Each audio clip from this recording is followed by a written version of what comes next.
en technique très compréhensible, nous ne sommes plus en département. Nous sommes en délégation territoriale. Ça veut dire quoi ce terme? Alors, je peux expliquer.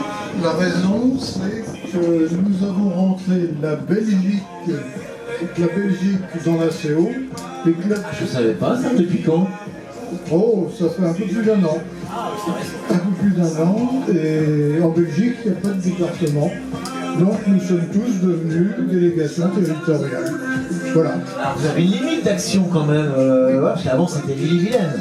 Donc maintenant c'est quoi exactement? C'est toujours les Ille-et-Vilaine, mais ça s'appelle plus département pour ne pas vexer nos amis belges. Et donc c'est quoi? C'est la Bretagne? Non, on va définir en fait. Défini. Bon, mais ça reste quand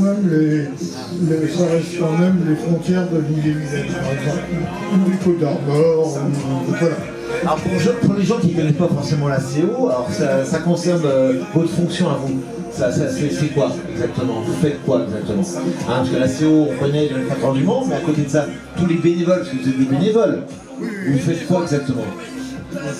Alors, ce que l'on fait exactement, l'une des premières choses dans les éléments fondateurs de la CO, en 1906, c'est-à-dire il y a plus de 110 ans, et sans interruption, c'était au début, nous avons en quelque sorte le premier acte de la CO, c'est d'écrire le code de la route.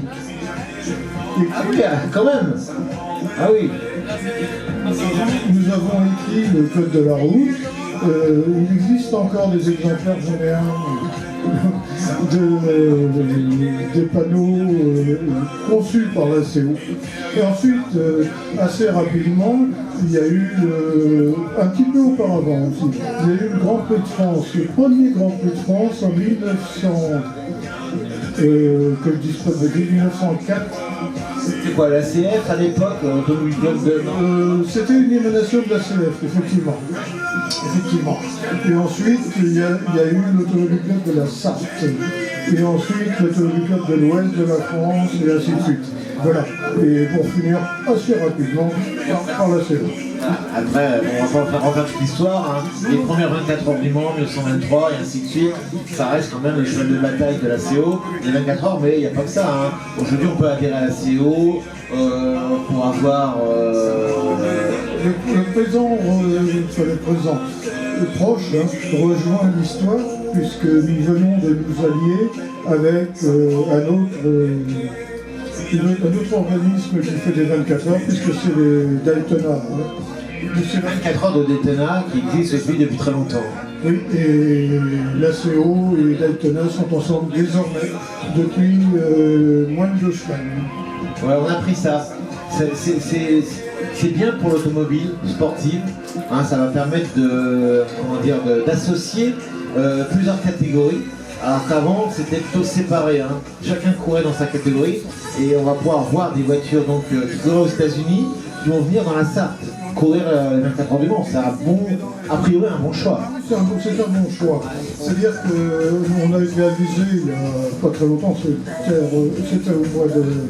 au mois de décembre, venait de se conclure le Mans Hypercar. Ça, le Mans Hypercar, c'était pour avoir davantage de participants en LMP1. LMP1 disparaît et on passe au Mans, le Mans Hypercar. La dernière évolution, pas vieille, on vient de s'allier avec Daytona et c'est très récent, ça fait moins de 15 jours. Je sais, Fillon et je sais plus qui, donc on signait un... Fort France. Donc là, ça c'est tout récent. C'est tout récent.